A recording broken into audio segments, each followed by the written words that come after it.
and welcome to Liberty Asia's tutorial video on the case relationship feature of the VCMS. I'm going to start this video again on one of our case records. This is again the case record for our test client here, PRU-Test. To find the case relationship section of the VCMS, I'm going to scroll down this case page to the bottom half, just under the case map, where I'll see, again, our suite of case management tools. Again, if you haven't watched our introduction to the case management tool suite, please do so. It gives a brief introduction to each of these important tools that can help with your day-to-day case management tasks. For the case relationship section, the purpose of this feature is to be able to relate records in the VCMS to each other. This could be, for instance, you can attach an alleged perpetrator to this victim's case. So you have a very quick visual representation of important people. You could also do this for referrals. So perhaps you can attach the government entity or the ministry who referred this case to you. You can attach important resources, say the external lawyer who is providing pro bono support, the doctor who's seeing the client, etc., etc. Anybody who you deem necessary and important to the case management, you want a very quick visual cue of who is involved in this case, in what manner. You can also then run reporting on these figures as well.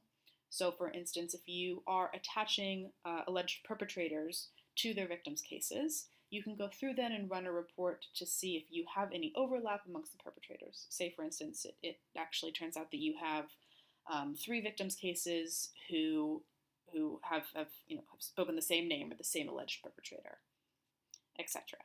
So to go ahead and create a new case relationship, you're going to want to navigate to, again, to that case record, who we're attaching the people to. We're going to click the New Case Relationship button here. And then you can either attach an organization or a person. So for instance, if we're talking about the alleged perpetrator, I can either go ahead and attach, if it's an individual I'm talking about, I can go ahead and do that. Or perhaps I actually want to attach the exploitative company that actually employed this person during the time of their trafficking. For the purpose of this record, let's go ahead and attach an individual person. So I'm going to select person, hit continue. This will bring me here to a brief page. The important thing to note here is that the person who you are going to attach already needs to have a record in the system. So for instance, in this example, if I'm going to attach an alleged perpetrator to this victim's case, I need to have already created a record in the People tab for this alleged perpetrator.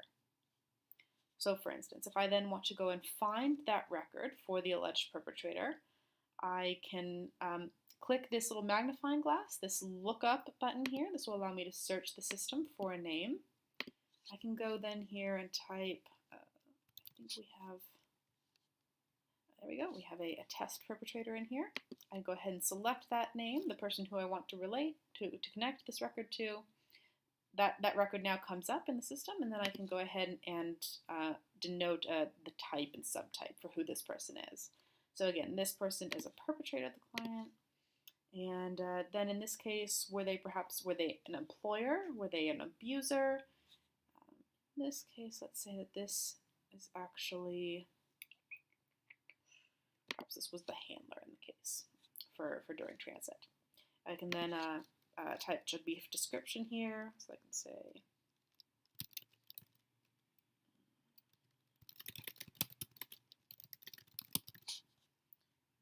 and then save. And once I save the record now, this saves this case relationship detail page. To see this on the case page, I just want to navigate back to that case. So I go over here to the case and click it. And now when I scroll down, I'm able to see a very quick view of that person here attached. Again, I can do this for as many people as many times as is necessary for the case. So for instance, this one case could have 4 important people attached, for instance. Okay, and that's the end of the video. Thank you.